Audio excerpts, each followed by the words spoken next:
Hi everyone, welcome to Perspectives. I'm Zoe and this is Scott. And today we have a very special guest, Seth Monk. Welcome, Seth. Thank you. Hi, Seth. Hi, Scott. Today, Seth is with us here from Boston, USA, and he is a former monk.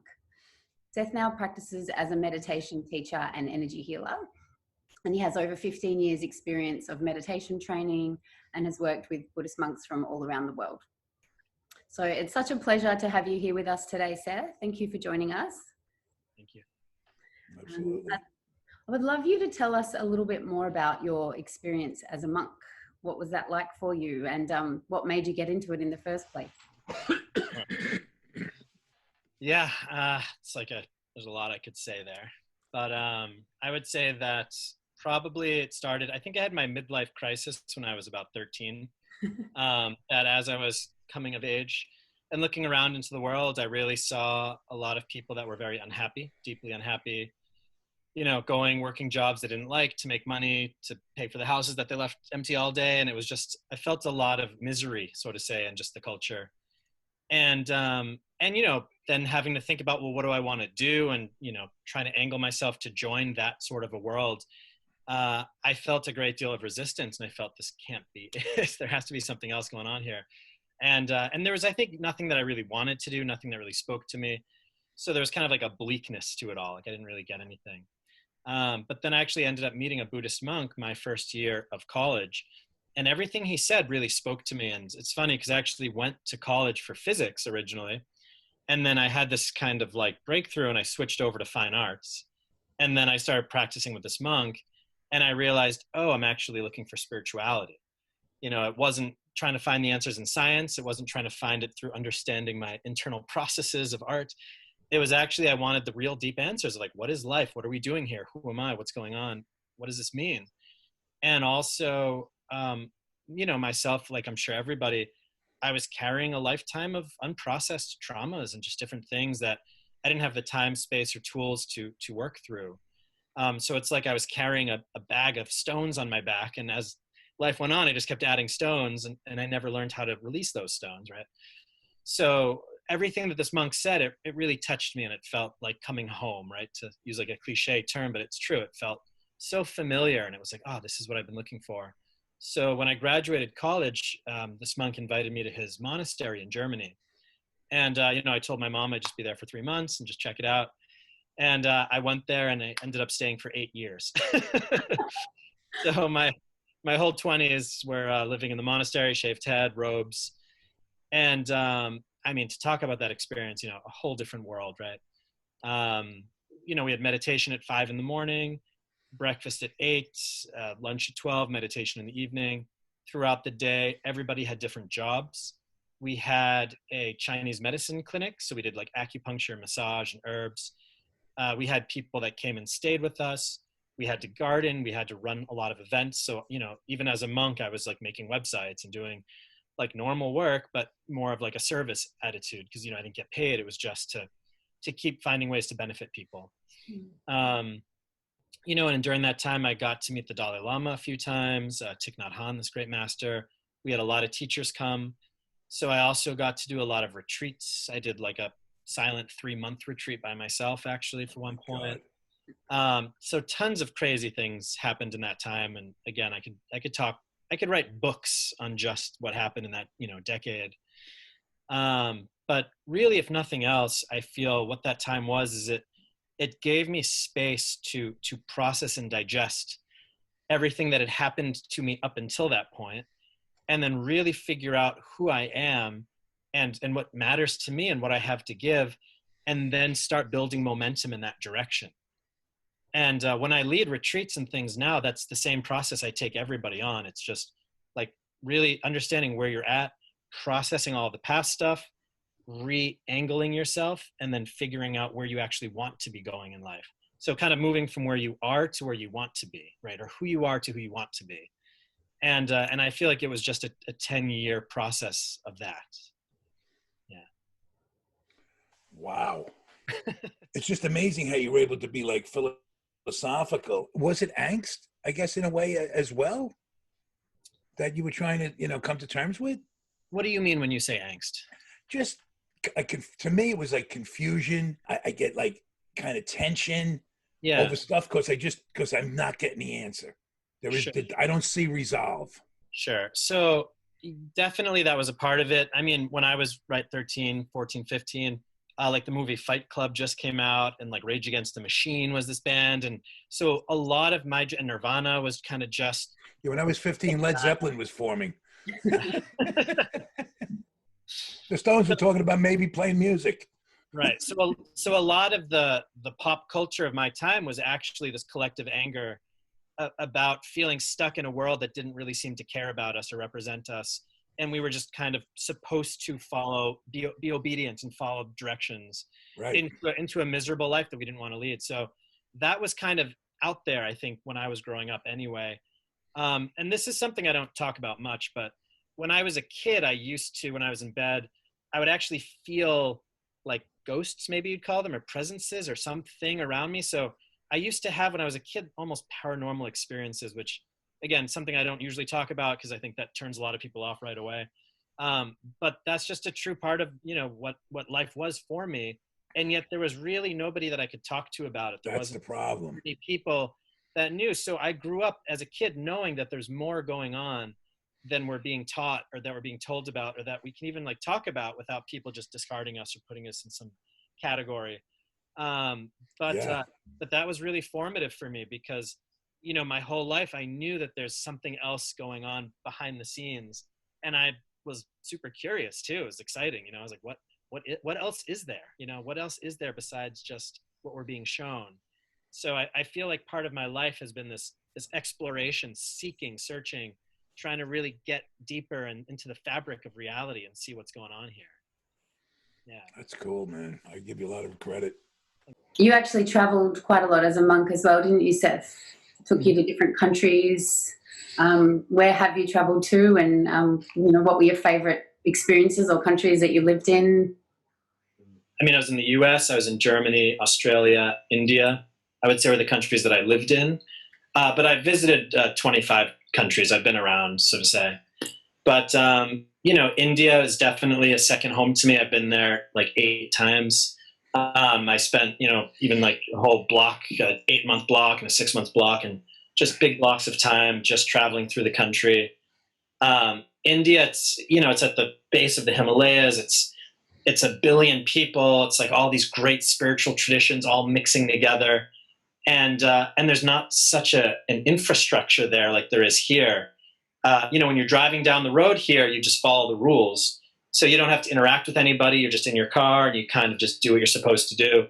When you're in India, it's a 3-lane highway. There's 5 cars driving across with cows and dogs and motorcycles. And everyone get that donkey off the road. Donkeys off the road. So everyone's in touch with each other. So it's this real beautiful sense of community, actually. And there's something about just the spirituality that, people walk down the street and they have, markings on their head to represent which God they follow. And that spirituality is so just bound into the culture there and the craziness of India too. It's like you are forced to learn how to say no really quick. You're forced to learn your boundaries. You're forced to learn what you want, what you don't want. But then you really start to also learn how to trust your intuition, who to trust, who not to trust, where you feel like you need to go. For whatever reason, everything gets heightened. Maybe because there's not such a tight social structure. Maybe because it's so chaotic. You're just forced to find your way. And I think that's why a lot of people go to India to like soul search, is because it's such a chaotic mess that if you put yourself in there, you have to become clear about who you are, or else you just get beat around. You have to learn who you are real quick there. And then the mountains are just so magical and beautiful. And, to see a mountain as big as any mountain you've ever seen in your life, and you're like, wow, this is huge. And there's this cloud above it. And then you realize the cloud above it is actually another mountain that's 5 times bigger than it. That's just going up into the sky. And it's like, if you ever want to like experience God in that sense, like you go to the foot of the Himalayas and you just look up, and it just touches you on such a deep level, awe-inspiring, right? So I would say, my favorite place on earth is definitely up in Dharamsala, where the Dalai Lama lives, right up against the Himalayas. Yeah, love that place so much. Seth, what was that like, meeting the Dalai Lama? I mean, he's been training since he was a kid, like since he was a child. He's been training with the highest monks they had in meditation and logic and compassion and learning how to relate and to talk. And he's done retreats everywhere. Every day he wakes up at 3 a.m. and prays and imagines himself dying and coming back and dying and goes through all these processes that he really puts himself into a peak state of spirituality, if you want to say. And since childhood, so it's so ingrained and embodied that, when I go to, his talks, and there'll be 50,000 people in a stadium, and he'll give the talk, and every single person feels like he's talking directly to them. What about when he's talking directly to you? Did you ever meet him like on a one-on-one? Yeah. Do you feel like it's it's an actual personal? Yeah, I mean, I was terrified, right? I saw him, I was like, ugh. I kind of froze. But I mean, what he does is he makes you feel like you know him. He said he treats everybody like an old friend, and it's true. Like, you see him, and the way you feel that authenticity. Yeah. The way that he talks to you, it's like a grandfather or something. It's the way that he treats you and talks to you. You really feel like you know him already, and it's just so warm and magical. And the very first time I ever saw him, big stadium of people. He comes out on stage, everyone stands up, bows, and I just feel in my heart just this vibration, and I start crying. And I was like, what? And I didn't, and I look over, and then the monks next to me, they're crying too, and they're all like, what's going on? And it was like everybody just started spontaneously weeping simultaneously just at the power of his presence. And I can't explain it. I have no idea what that was. But it was. Do you have to be available for that moment, like emotionally available for that moment, or despite your availability, you're going to get run over with that kind of emotion, do you think? I think that it's a great question. I think that you have to be available on some level, but I think also there's a lot of people that I've spoken to that don't really come across as being emotionally available people, but they've mentioned seeing the Dalai Lama, and I can see that they were touched by it. So it does have a power to go in, just what he radiates out. There was times during his talk, and it's hard to explain this, but as he was talking, and the wind was blowing, and there were these big banners with like his name on it that were kind of flapping, and he was sitting in the middle talking, and it felt like everything was connected. It was almost like he was like controlling the elements around him and talking, and just his energy was just filling up the whole room. And he's just honestly the most powerful being I could imagine. He's so powerful. But it comes from a place of of solid love and a real sense of wanting justice, like really caring about people and wanting things to be good for everybody. And it's so beautiful because he has no ulterior motives. I've spoken with him. I've heard him talk to just the monks, just the Tibetans. And everyone he talks to, he talks about love and compassion and human rights. And like, we're not trying to make people Buddhists, and we're not like trying to, he was really like, just like, be a good person. And in his own monks, he would reprimand them if they weren't doing a good job of that. Like, he really deeply was passionate about creating more goodness on this earth.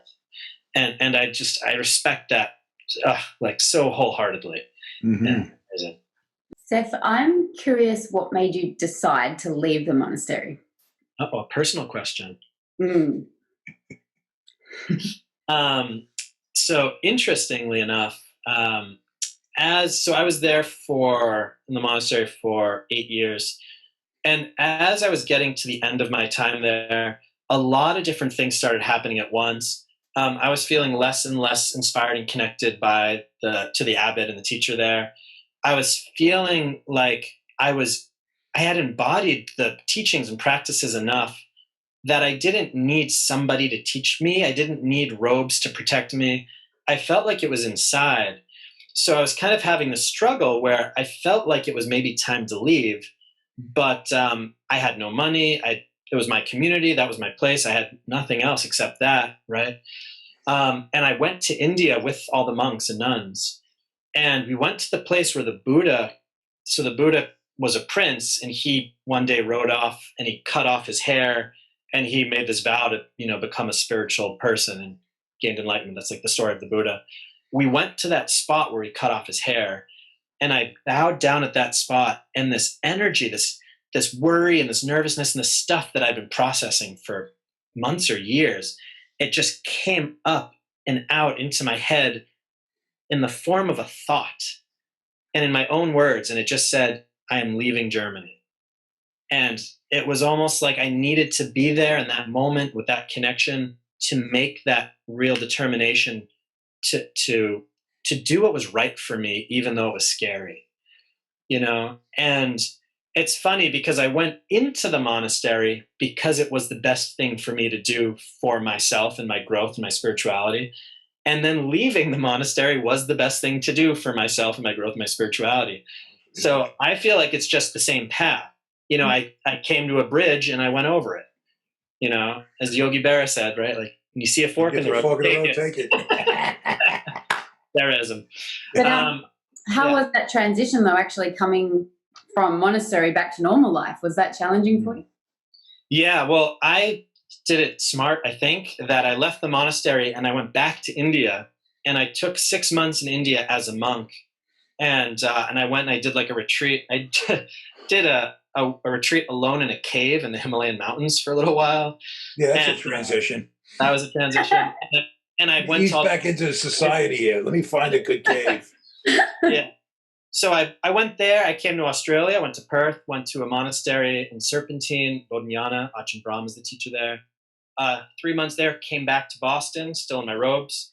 I went to MIT, and they asked me to help lead meditation at MIT. And I did that, and I just felt like something was off.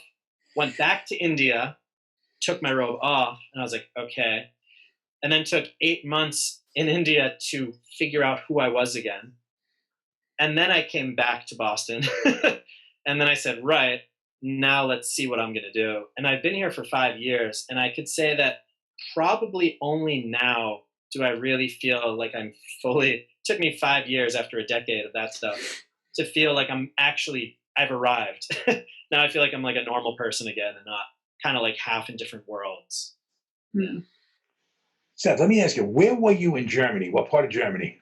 I was in Frankfurt for 4 years, and in the Odenwald. So it's kind of it's a country forest area between Frankfurt and Heidelberg, so south.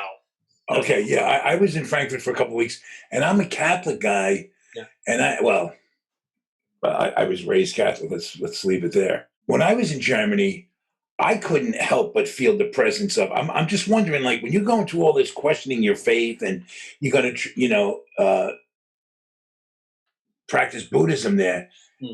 As a Jew, was that weird being in Germany? Because I felt that energy. Not that it exists now. I'm feeling my conditioning and my, the stuff I heard and learned. I mean, everybody over there was cool as could be. I mean, there is a certain vibe coming from here. No, did you feel? I mean, the reason I'm asking this is because when you're changing faiths too, is that almost like you feel another pull to maybe not just leap forward so quick? You know what I'm saying? I do, yeah. And I feel like I can tease some stuff apart within that. So I'm Jewish by birth and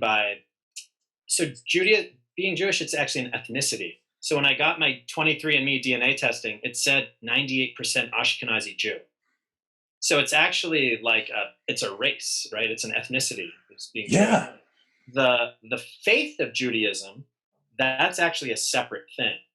I, although grew up as a Jew and went to temple and got a bar mitzvah and stuff, it was just kind of this thing that I did because I was born into it, but it never really felt like I believed in it or didn't. Oh, I see what you're saying. Okay, right. I got you.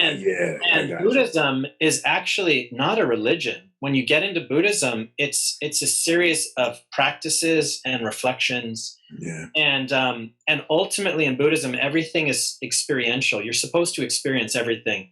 There's nothing that you're supposed to take at face value. There's no blind faith. You're not praying to Buddha like he's a god. Buddha is somebody who followed a spiritual path and said, hey, if you guys want to get to this place, here's the steps you could take. So even though I like shaved my head and wore a robe and stuff, I didn't ever feel like a religious figure. I don't feel like I've ever been religious in my life. I was on a spiritual path. And so that created zero conflict for me. Okay. Yeah, in Germany itself, I found that the people were extremely friendly, really beautiful. Really nice. Yeah. And actually, I felt that they collectively carried such a guilt and a shame. Yes. That they weren't even, they didn't even feel like they were allowed to be proud of being German unless they were like rooting for like the football team for like the World Cup, you know?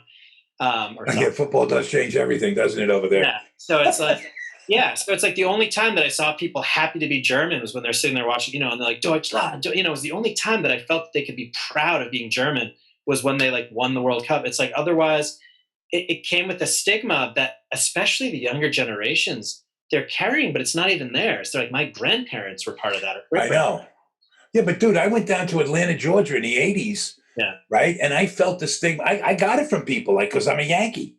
Right. Yeah. And I'm like, what are you, from Boston? Yeah. No. But there's an energy. This is how many generations prior. Oh, totally. And yet they're blaming me for, like, I don't even know if my grandfather was here. Trauma continues. Yeah. Cultural trauma is real. Cultural trauma is real. The energy still, like, you know, it kind of lingers and it, you know, way past its appropriate. It does. And honestly, I mean, even in Germany, I would go walking in the forest and I became very sensitive to energies. We'll say it like that. Being a monk and meditating a lot, being quiet. And I could go places in the forest and I could feel like sadness. Like I could feel real deep energies of sadness in these certain places. But also, you know, Germany, it had the Celts were there too. You know, and then the Romans came, and it's like, if you go back in the history, same like the US, you know, we had our Civil War, which people are holding on to, but then there was actually the colonizers and the Native Americans. Yeah, no, yeah, you're right. And it kind of just layers on top of itself. So it's kind of one of those things that I almost feel like if you don't resolve the first one, then it just kind of keeps compounding with new episodes. So I actually feel in a way that me being there, and it's interesting too, because it was a Vietnamese monastery and my father was in the Vietnam War, right? So it's like on the Jew to German front, I'm the victim. But then in the American to Vietnam front, I'm the aggressor. So you just go in neutral. So I just, they cancel each other out. Yeah. So I just felt like by me being there and doing this work and really just working to heal myself, to heal others, that was the point. You know, I was helping all of those energies by being a point of clarity, of healing, of nonviolence, of love, of support, that it almost made it even more beautiful for me that I, as a Jew, could go to Germany and really from my full heart serve people there and say, like, I'm here for you and I care. And on some level, that must have shifted things, even if it wasn't like a conscious kind of thought process. Sure. That's like coming full circle, like, really, totally. Right? Mm-hmm. Totally. Yeah. Wow, good for you, man. Yeah. Seth, after, you know, years of inner work, meditation, study, you know, taking that journey, what has been your biggest lesson? I would say probably something along the lines of just keep going. That, you know, in life, we keep hitting different situations, different roadblocks, different emotions. Life keeps going. There's just more and more and more. And we have to just keep adjusting and pivoting. And, you know, in Buddhism, they often talk about like grasping, right? Or holding on to things like rope burn, right? If you hold onto a rope and it's pulled out of your hands, it hurts, right? Yeah. So if we're holding on to situations or relationships or our physical health, we're holding on to something and that something is changing. It causes a lot of suffering, pain for us. And so we really need to build like a new relationship to life and to ourselves that's less about trying to hold things in a certain way and more gaining the confidence and the trust that as things shift, we will be able to shift with them, and our sense of inner security will be there. You know, in our tradition, like martial arts is like kind of tangentially related. And my teacher once said to us, he said, you know, a really bad samurai is they stand with their sword raised like this. but a good samurai, they stand with their sword down by their side. And he said, because if you know that you can defend yourself no matter what happens, you can leave your sword down. If you're unsure of your ability, you're going to hold it up at the ready. So now imagine somebody walking through their life holding their sword at the ready. Everywhere they go, right? They're sitting at the dinner table with the sword up here, right? They're hanging out with friends with the sword up here. They're in their car with the sword up here. That's trauma, right? Is that you're holding a fight or flight response because you don't trust that you'll be able to deal with whatever comes. That becomes exhausting. That actually is what causes illness. You'll get sick if you do that. You'll be miserable, right? And it's all because we haven't learned to trust. We haven't learned to say, I've developed the inner confidence to deal with whatever comes my way. And it takes a long time to get that confidence, and it takes a lot of little steps. You have to learn all these different little steps and tools and keep figuring out where you're getting stuck. How do I navigate that new situation? You know, to not get stuck in the same patterns again and again and again. And that's what most of this is about. It's just becoming more and more able and competent to navigate life as a person in a way that you can leave situations more freely. That, right, like I said at the beginning, you're not adding more stones to your pack, you're dumping stones, and you're not taking any more as much as possible without residue, without remainder. You process situations and then you leave them. So you're lighter, you're freer, you know, your mind is more free, your energy is more free. So that's like what it's all about. And that's such a personal journey. And that even goes back to like me leaving the monastery. It's like to everybody around me, they said, oh, he's abandoning his spiritual path, you know, but to me, my personal journey, I said, if I was abandoning my path, I would still be in that monastery because I would have given up, you know? So it's so personal how our individual paths look, and nobody else has to understand or even approve or agree. As long as you know for yourself, this is what I need to be able to move through this next thing that I'm in. Yeah. I give you a lot of credit for that. Was that the most empowering thing you ever did, was leaving the monastery? Yeah, you know, it was sad too. You know, it was, I was crying when I left as well. You know, it wasn't so straightforward. It was everything. You know, I was grateful. I was sad. I probably had like a couple month anxiety attack after I left, and I was in India, and I was like, what the hell am I doing? And what does my life look like? And I have no, so, you know, in retrospect, totally. But as it was happening, I mean, all I knew is that this is right. But everything else around me, all of my emotions were just, you know, because I was jumping into the void. You know, I was getting a one-way plane ticket to India in my monk's robe with a backpack, and knowing that I had tough to sign up for that. You know what I mean? Yeah. So, you know, I would say it was powerful, but it wasn't empowering. It was ultimately, though, when you look back, it was, right? I give myself a lot of credit for going to the monastery and then also for leaving the monastery. Yeah. I feel like my life has a lot of these rebirth moments where I've kind of just I get to a point where I realize I just need to make a fundamental shift, even though it's terrifying, but it's the right thing to do, you know. When you talk about your journey, I'm just thinking like this is always lost on so many people, I believe. Right? Jesus, the way you just described Buddha, Martin Luther, all these people that led the religious paths were all people that left the one they were on. They started their own walk. They walked their walk, and people followed. Why don't people want to walk? I'm getting all worked up. Why don't people just want to? I know I'm getting so embarrassed. Sorry, Mom.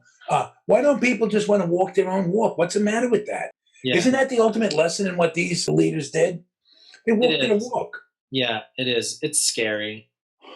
And, you know, if you go back in human culture and human history, we lived in tribes and you depended on the tribe for survival.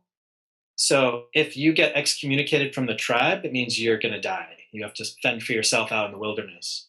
So we still have this deep inbuilt biological, psychological mechanism that we're afraid to go against the flock, the pack. We're afraid to let people down, to not live within expectations. We want to do what everyone else is doing. Because at one point it was our survival, it depended on it. So that's still built in. So it's really terrifying for us to do something that nobody else understands or approves of. It's scary. Yeah, but once you get that one rebel rouser that decides he's got the balls to do it, everybody's like, "Hey, I'm on my way." You know, Yeah. like people, they are drawn to that. Totally. I guess it's because it's, living vicariously, maybe. Yeah, or at least it's an example or a symbol for, because everybody feels the same way. Everyone feels this Yeah. doesn't really fit me, but it's safe, so I keep doing it. Yeah, Seth, I just want to say that, when I was growing up, what I was taught, conditioned, learned, whatever the case is, I would never have done the things that you've done with your life. I would never put that off to fear. I would never label that as anything that I would ever be afraid of doing. Yet it would be terrifying for me. Like I would not just get up on throw a robe on and go to India, and try to discover that, really. And I'm saying that because I give you a ton of credit that what balls, for lack of a better word, it takes to really just lay it on the line and really answer the questions that you have instead of carrying this, again, I'll use the word angst through in my journey. So I just want to, I congratulate you, man. I think it's tremendously courageous. And it's, believe it or not, I actually had really bad anxiety as a kid. I'd be afraid like the first day of school or like getting on a plane or talking to people. Like I was really anxious and afraid, as a kid, of anything new, anything changed, it was hard for me. But I think as I got older, because you say it takes a lot of courage, and it does, but to be honest, I for whatever reason, I've never thought of myself as a courageous person. What it really is for me, I guess it's more like self-love in a way, because there came a point where I was afraid too, right? I was terrified to do all this stuff, but the pain of not doing it got so intense that there came a point, because that's how we are. Nature just flows from high pressure to low pressure. The pressure of living in an incongruent way became so strong that the fear kind of just got knocked over. And sometimes that's what it takes. And even living in the monastery, like part of what a Zen master, my teacher, what a Zen master does is they put you in really difficult, hard, uncomfortable situations, and they hold you there until the pain of being in that situation becomes stronger than the fear of changing the way that you're doing things. And I really feel that that's all that it was for me. It was really just, at the end of the day, I know that I'm going to die. Since I was a little kid, since I was 7 years old, I'd lie in bed thinking about death. What happens when I die? I'd like have trouble sleeping some nights because what happens like when I'm not here anymore, And I think knowing that, it really lit something that said, on that moment that I'm on my deathbed, that's even like a moment or whatever, but I want to be proud of myself. I want to feel like I did my best and I did a good job. And I feel like my whole life I've carried that torch, that I've really said, I need to be proud of myself at the end of the day more than anything. And so I've really tried to use that as my compass to make these bigger decisions. Yeah, I'm not afraid of making mistakes. Making mistakes, I've learned throughout my life that the regrets I have are not the mistakes I've made. They're the things I didn't go for, and so just really learning that internal system that says eventually, what are we really so afraid of anyway? Like, honestly, like, what are we so afraid of? Yeah. Like, it's crazy. Our whole nervous system is all tense, but it's like, what's the big deal? Like, even if you make a mistake, then you just go back to the situation you were just in, like, whatever, So yeah, just having to kind of relearn those mechanisms and really make that decision that says, I love myself enough to not let myself stay in a situation that is making me unhappy for an extended amount of time, that's making me depressed, that's creating pain. Like, that is my responsibility as Seth to take care of Seth. First and foremost, I have to make sure that I'm taking care of this guy here. And I think a lot of us, we never took that responsibility or like gave ourselves permission. I almost feel that it's more about that it's almost like giving ourselves permission and really taking on the responsibility and the accountability to say, like, this is on, my life is on me. and I have to do this for myself. So I would It's say called like true integrity. That's what it's called, right? integrity. Yeah. Yeah. Right. Good for you, man. Bravo. Yeah. Thank you. So Seth, how have you brought the learnings through living in the monastery and living life as a monk into, I guess, modern day society? How are you sort of teaching people now? What sort of things are you doing? You're working as a meditation teacher and as an energy healer. I think it's just, my way of being. I try to bring some of the monastery out in just how I am, how I respond to situations, my intentions for doing things. I was in art school once upon a time, and I really had this feeling of, why is art limited to a paintbrush and a palette, and a canvas? Why can't everything I do be an expression of my inner values, right? Mm. So it's kind of like I try to live my life in a way that is also like uplifting and inspiring for myself and others. But yeah, teaching meditation, when I got out of the monastery and I looked around, I felt like everybody was in sailboats without rudders. That I looked around and I just saw people getting blown around in all directions without being clear about who they are, what they want, where they're going, how to get there. That I could just see everyone was so deeply lost, and a lot of people didn't even know that they were lost because they've never even really thought about it or looked deeply at it or taken the time just to be with themselves for long enough to really see like who they are and what they want and how to use their time in a good way for themselves. So when I teach meditation, when I give energy healings, and energy healing is something that I picked up while I was in India as well. And I lead retreats, and I really understand that the average person has not made the experiences that I have. They haven't had 10 years to really just sit and try to understand themselves and get in contact with these deeper things and heal and process and work through. And I think that by having that perspective that I have when I talk to people, when I relate to them, I feel that I can help kind of shift people just a little bit more into that direction, being in their own integrity. Maybe we'll say it like that. Because at the end of the day, that's really what it's about. It's not about becoming a monk. It's not about being a Buddhist. It's not about all of these spiritual things. It's really the spiritual path. I feel it does come back to really learning how to be fully honest and true and integral in yourself. And from that place, everything else just kind of happens and flows and works. And then if you're interested in exploring crystals or meditation or spirituality or energy healing or anything, go for it. If that's something that you want to know about, do it.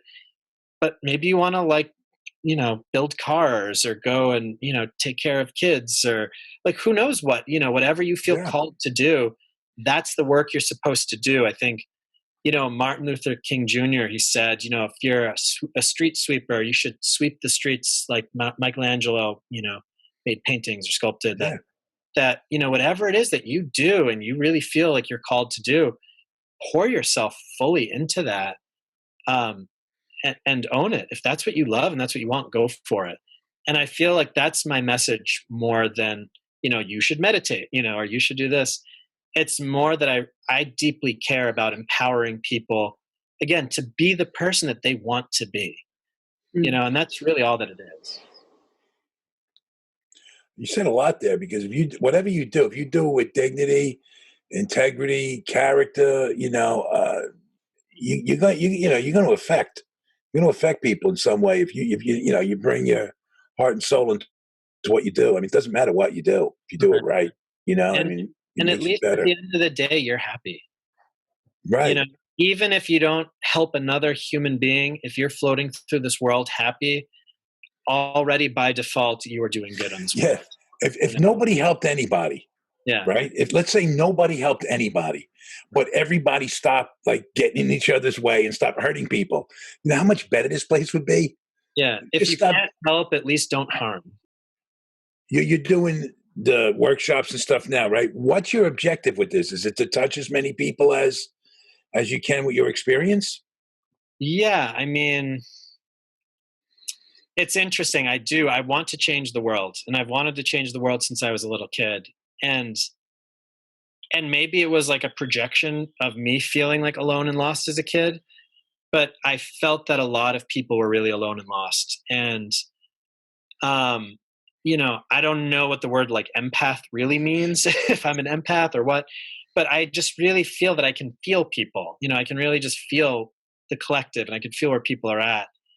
And it hurt. It's really that saying, it's like, as if, as long as one person is, caged, none of us are free, kind of thing. But it's really that feeling that if I feel that a lot of people are suffering, it's hard for me to really be happy.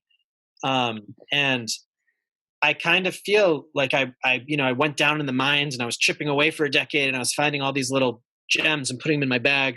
And now I've kind of climbed to the surface, and I'm trying to, I want to give them out and let people see them, and feel inspired and feel hopeful, and yeah, again, become empowered, become the people that they want to be.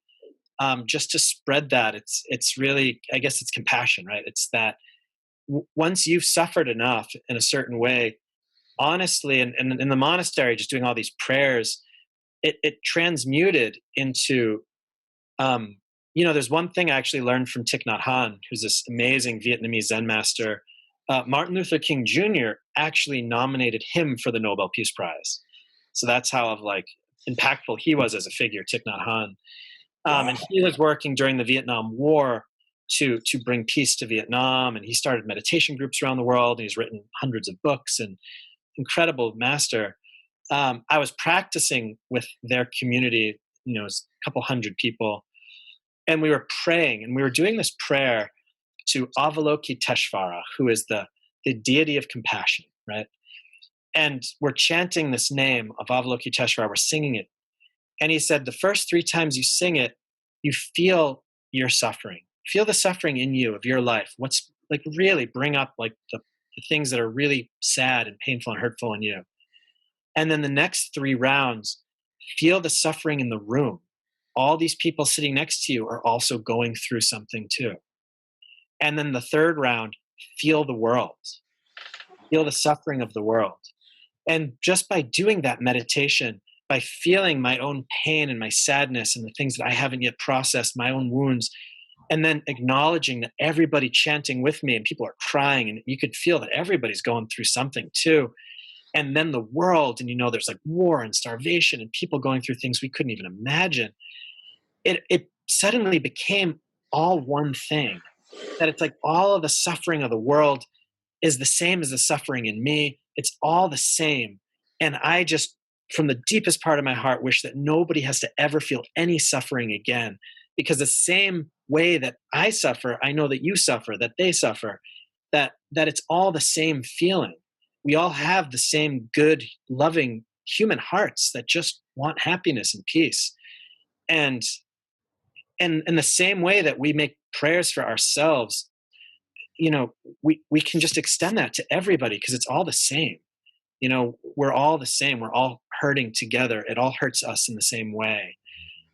So really that expansion of compassion, and this is also like the Dalai Lama's thing, right? It's just like expanding that compassion, your circle of intimacy, expanding that to everybody. And from your deepest heart, just wishing that everybody, and all animals too, right? Everything, the planet, that nothing and nobody has to experience suffering ever again. And that's the basis of everything that I do, really. And then it's just, what tools can I use to bring together to help create and facilitate that, and relieve, right? Release and relieve the suffering of people. And just circling back, again, for me, what I found is helping people like work through trauma and release stuff from their past, align with like where they want to be and move towards that, because now that person is really living their truth, and that's going to create this, it's going to be a web of people living their truths. And I really believe if we're all living our truths, that is the way to dispel the suffering, because nobody's going to stand for people harming each other. Nobody's going to stand for corruption. Nobody's going to stand for oppression. Nobody's going to stand for ignorance and intolerance and racism. everybody will care about each other, because I truly believe that everybody has a good, caring human heart. Absolutely. You know, and if you can get on board with that, then the rest becomes easy, because you know that everybody is like, I don't want to say like redeemable or savable, because that's like terminology I don't like, but you could realize like no matter, one of my teachers, Ajahn Brahm, he said he goes to prisons and he's like, I don't see criminals there. He's like, I don't see rapists. I don't see murderers. I don't see thieves. I see people who have raped, people who have murdered, people who have stolen. And he said, listen, there's two kinds of mothers. If you go to the supermarket and a kid drops the jar of honey and it breaks, there's the one mother that says, you're really stupid for doing that. And there's the other mother that says, that was a really stupid thing that you did. Separating the person from the action. What about the mother that says, come on, let's get out of here before they make us pay for that applesauce? That's the best mother around. Yeah. And the Truth and Reconciliation Act in South Africa, Ajahn Brahm also mentioned this. He's like, in the Truth and Reconciliation Act, when apartheid was lifted and Nelson Mandela kind of, took office, he could have turned that whole situation around and said, anybody that oppressed a black person, we're going to send them to prison and kill them. But he said, no, we're going to put you in a court, in a trial, and you have to publicly confess what you've done. But once you've publicly confessed what you've done, you will be forgiven. And people were confessing and shaking and crying, telling, there was they killed the father of the family, and the family's sitting right in front of them, and the officer has to tell in detail how he killed their dad, and the whole family is weeping. And then like the mother comes and she grabs the officer and says, I forgive you, I love you. To really recognize that underneath everything we've done, there's just love. And we feel pain too. There's no such thing as a victimless crime, as a crime that nobody sees, because you see it. Yep. You see all of the crimes that you've ever done. Anytime that you've acted unskillfully, that you've hurt somebody, you've witnessed that. And you carry that inside, all of us. We all carry, everybody that we've hurt, we carry that inside. And sometimes if we don't face that and process that, we hurt more people. And then we feel worse and worse and worse. The cycle of people. Yeah. So really starting to shift that whole thing, to learn to forgive yourself, to understand yourself, to love yourself, to say it's okay, to reach out to people you've hurt and say, I'm sorry. I love apologizing. I love to apologize. It's you want to talk about empowering? Apologizing is one of the most empowering things you can do. It feels so good to say to somebody, I messed up and I'm sorry. Like to really free that. Because other people, if you're proud and you're holding that, oh God, it's just holding tension and wounds forever. We have to get past our pride, amongst other things, right? So that's it. Like the path, it's really just about how do we create freedom? How do we create healing? How do we learn to, on deeper and deeper levels, let go of the emotional baggage that we're carrying, to step into who we really are as loving, caring, good people. We are all good people. And once we can forgive and be forgiven, we can get to that place, together. Valid. So.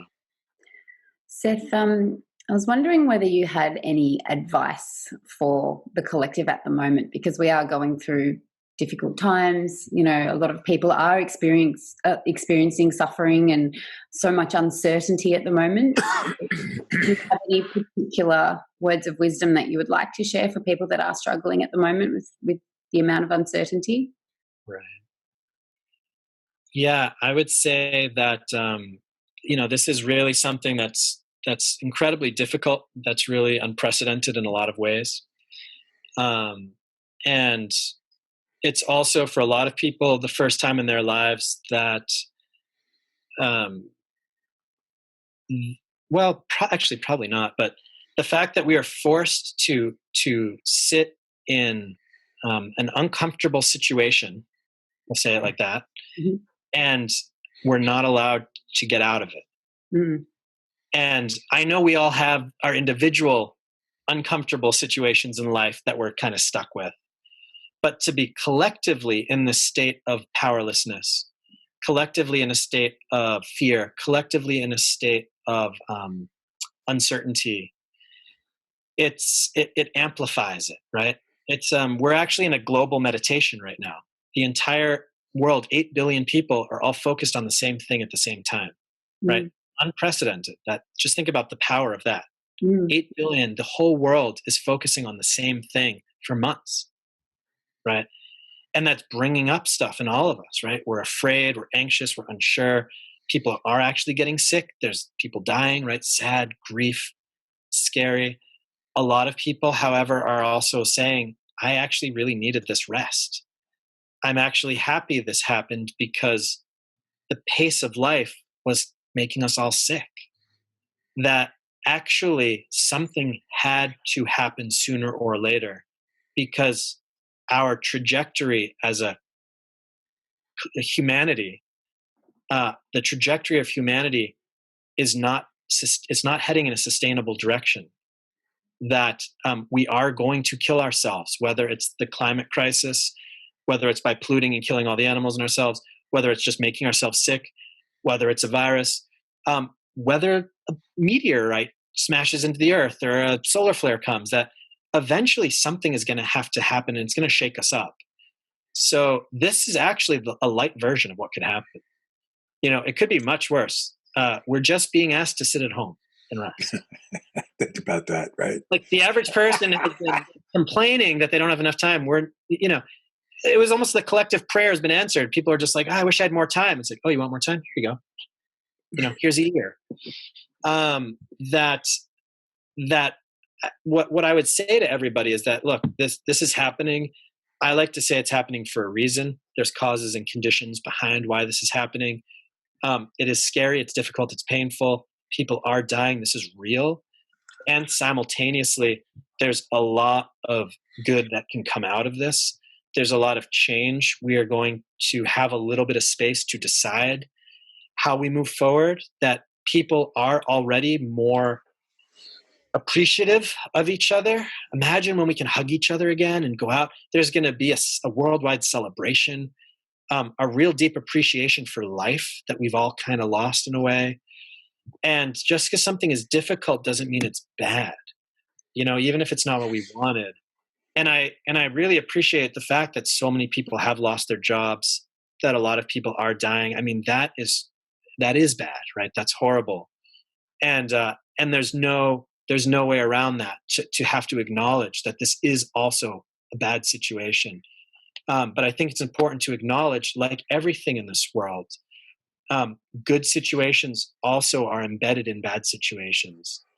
That, when I went to the planetarium in Boston, I saw like the star show, and they showed a black hole and this beam of light coming out. And they said that beam of light is called a quasar. And it's the most powerful light in the universe. And it's birthed because in the black hole, everything's spinning around so fast, all that matter starts to emit this light and shine. So the most powerful light of the universe is created by the blackest, the most powerful dark blackness. You stole my thunder, dude. Boom. Sorry. I received it from you. I'm channeling you. No, please. I just that was a thought. I didn't even mean to say that. I was just like, damn. I always say that to people. Out of the darkest dark is where the brightest light is born, and that's already been like common knowledge to everybody. I think I'm being profound. When situations happen, they are painful, they are sad, they are difficult. But then we are faced with a choice. Are we going to be victimized by those situations? Yep. Right? We are all victims of what's going on. However, in this situation, there is room to grow. Absolutely. There's room to learn. There's room to cultivate a lot of positive aspects and elements and qualities in ourselves. There's a lot of room to support and care for each other. So it's really up to us in life in general to become more proactive in our response to our life experiences, to what's going on. And this situation is honestly no different than any other life situation, to be honest. Like, I know it's different in a lot of ways, but the similarity is that it's just another thing that we're going to go through in our lives and come out the other side of. So the question I would say to the collective, Zoe, just to like get into that question, it's like, I would turn that back to everybody and say, how are you relating to the situation? And how much are you pulling the silver lining from this? And how much are you accepting the things that you can't control, right? And then doing the things that you can do, and creating what you can do. You know, leveraging every situation. Shakespeare said something once that's like, there's a tide in the affairs of men, and when taken the right way, it brings you to like great heights, you know. And it's this understanding like that the Tai Chi masters have always had. Like if you punch, they don't block, they take your momentum and they use it against you and pull you off balance. You can use everything that comes, and you can divert it in a way that creates growth for you, that creates forward momentum. That it's not up to us what's coming, but it's up to us, what am I doing about it? Am I just getting hit by life all day long? You know, or am I just feeling like I'm a victim to everything? Or am I really saying like, what can I learn from this? How do I use this? And that's not easy, right? That is difficult. But we have to really accept the things that we cannot change. You know, what is it? The serenity prayer? Yeah. Change what you can, accept what you can, change what you can, and the wisdom to know the difference. Yeah. Exactly. So the serenity prayer that's been coming up. The wisdom takes a long time sometimes though. Lifetimes. Yeah. But that's really it, you know. Yeah. Would you say the theme through this conversation is really about personal responsibility and integrity, like which are almost one and the same? Yeah, I would say that's the alpha and the omega, right? Is that, you know, it has to start with you. There's no shortcuts. I mean, we got to do the work. You want to be good. You got to learn. You got to practice, and you got to. You know what else is like a really great motto that I received from somebody? They said, nobody can do it for you, and you can't do it alone. Nobody can do it for you, and you can't do it alone. So yes, the personal responsibility, nobody can do it for you, and you need everybody else too. We need each other. Yeah, a whole part of this my journey that I haven't even gotten into is I had Lyme disease for the last year, and I just got better from that a month ago, and I was like dying, and I've been through the darkest night imaginable. Yeah, I didn't know I was going to make it a lot of different times, and to so heavily rely on everybody else around me to take care of me, to support me, to be there, to you know, give me acupuncture and herbs and suggestions, and I needed everybody to be there and to carry me through that part of my life. And, you know, sometimes we are the net, and sometimes we are the one in the net, and we take turns. We're all taking turns. Who's able to support and who needs to be supported? And I think that's really important for us to acknowledge, is that it is a personal responsibility, but I'm not a fan of the lone wolf, the guy going off and doing it. It's all you. I don't agree with that. I think that is a part of it. You do have to claim yourself and do your thing, but you also really need to acknowledge that the collective, that we're connected to each other, that we love each other, that we are here for each other. People are going to be there for you. You're going to be there for them. So I think the underlying theme of this is that you need to take responsibility for yourself, but you also really need to honor and acknowledge and appreciate everybody else as well. That those are the two sides, right? It's the self and other, right? The wisdom and then the compassion, right? One is in and then one is out. And that's our life. You know, that's the dualistic nature. We have our internal world and we have our external world. And all day long, we're jumping back and forth between thoughts, feelings, other people, other situations, thoughts, feelings. So we're jumping back and forth all day long in our experience. So those are our two arenas, the internal arena, the external arena. So we really need to master both. Right. Yeah, and that's the point. But it does all start with taking that responsibility and that decision to do it, to face it, to go through it. You spoke about mastering the internal arena. Would you say that meditation is a big part of that as well? I would 100% say, I would say meditation is maybe even the core of that. Mm-hmm. Yeah. Yeah. So aside from meditation, are there any other tools or practices that you think is really important that people should be implementing and using, on a day-to-day or a week-to-week basis? Trying to break up the time between an event and your response, whether that's just through a breath, removing yourself from a situation for a little bit. Reactivity, I see, as the cause of a lot of problems in our lives, a lot of interpersonal problems. I'm like looking a lot at relationships these days. And I think that a lot of us would really benefit from, if we feel triggered, to just take a moment to breathe, to try to really understand like what we're actually feeling, what actually we're trying to say, to really drop into the deeper, a lot of us are running in a triggered mindset. So, again, why I like meditation is because when you're sitting with yourself, you're watching your own craziness, going, and you're forced to see, oh, these are the kind of obsessive habitual thoughts and feelings that I have. And then in your life, you start to learn new strategies so that when you meditate, that space becomes clean and clear and quiet. So the way to become a better meditator isn't just to meditate more. It's also to clean up your life. That when you get into meditation, you're not obsessively thinking about that thing you said or didn't say, or that feeling, or, so they have to go hand in hand, life and meditation. It's just one mind. The mind is in meditation, and now the mind is talking. Now it's the same mind, right? And if you stir it up, if I'm stirring the pot, just because now I'm, let go of the handle, it still spins around, like all the stuff keeps spinning around. So you have to learn to gradually slow it down so that when you meditate, it's already slow, right? So that's kind of the point is that, again, so breaking up the response time, learning to breathe a little bit, learning to slow down. Journaling is amazing. Like write down your feelings, write down your thoughts, take some time to reflect. Honestly, one of the simplest things, have friends that you can talk to.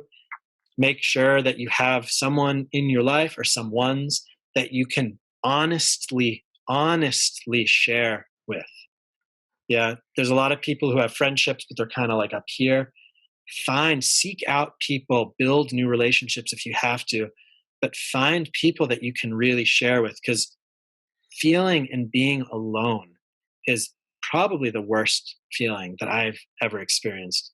To feel that you're alone is the worst.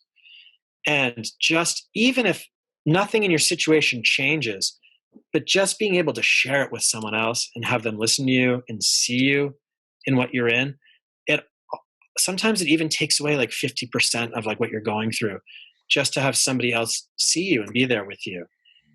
So sometimes there's not even something to do. It's not like you have to do or change or fix something.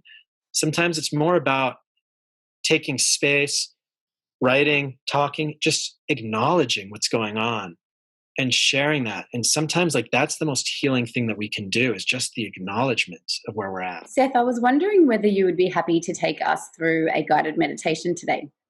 Sure. Thank you. That'd be amazing. I'll just change the view. Yeah. There we go. And I'm going to mute myself.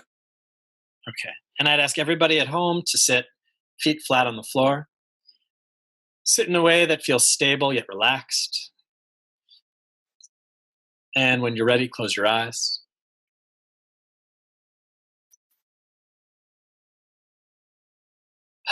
And with our eyes closed, we feel our body sitting here. We feel the shape of our body. So just dropping into this body awareness.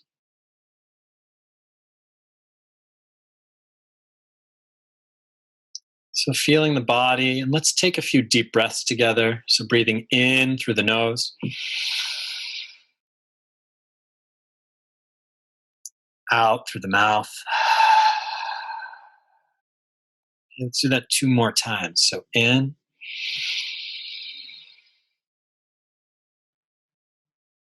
And out.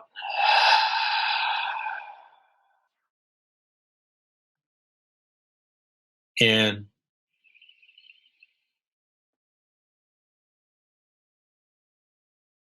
and out.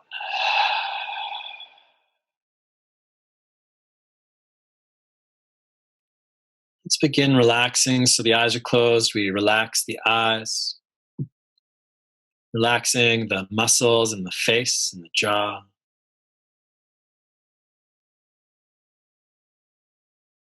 Relaxing down the shoulders, our arms, our hands, and our fingers.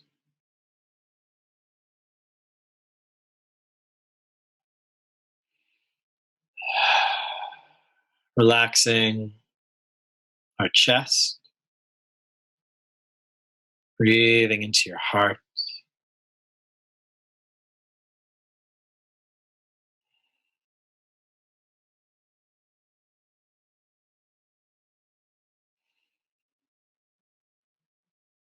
Into the belly.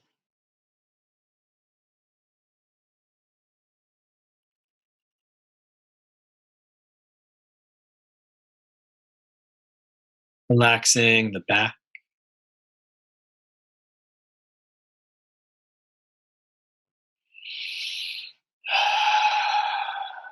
Just really relaxing, releasing these emotional centers. Relaxing down the hips, the legs, the feet. And we feel the ground beneath us. Taking a moment to connect down to the earth.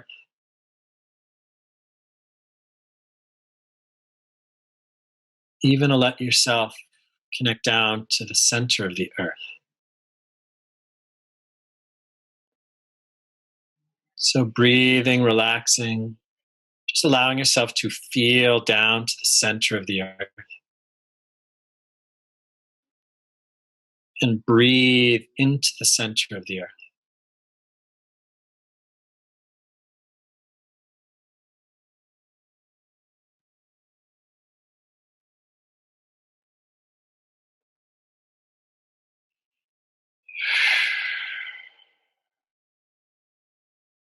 Opening up the awareness, feeling the space around you. Feeling the space of the room around you.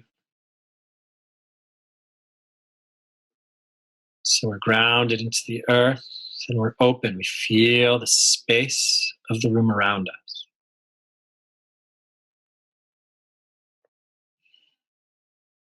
Breathing into that space.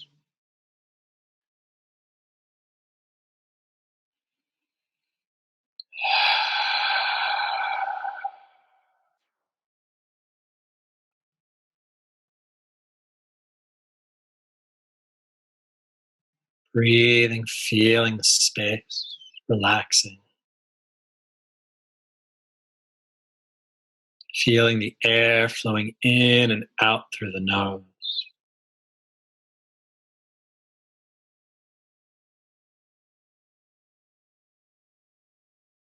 Just for a few moments, let yourself rest.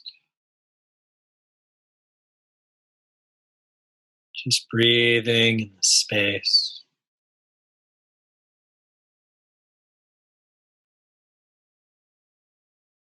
Letting everything go.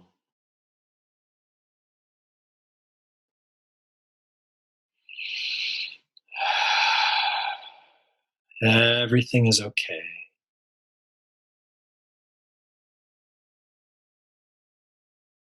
Breathing, relaxing.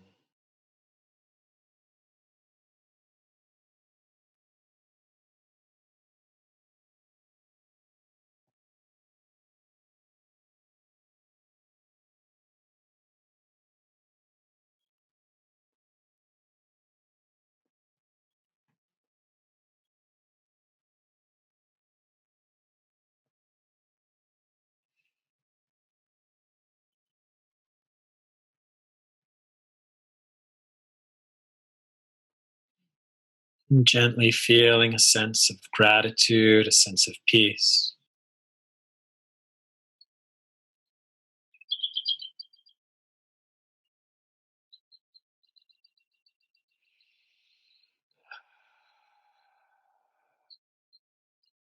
Being grateful that we have this body, this life, this moment just to sit here and be, breathe. Grateful that we have each other. Nobody can do it alone.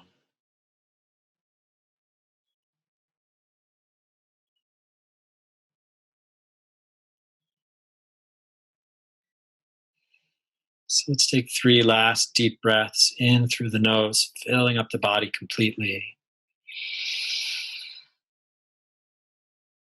Out through the mouth.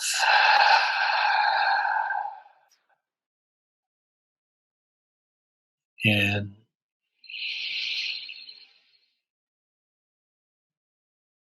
Out.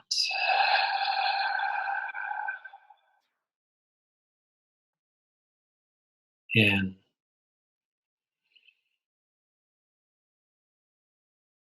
And out.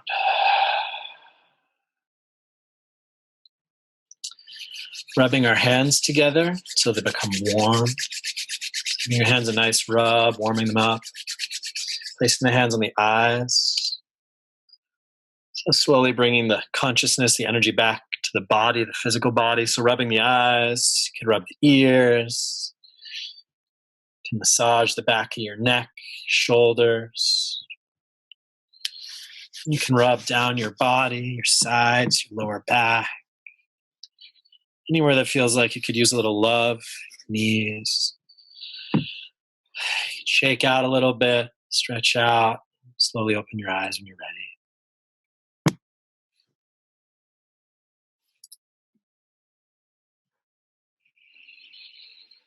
Wow.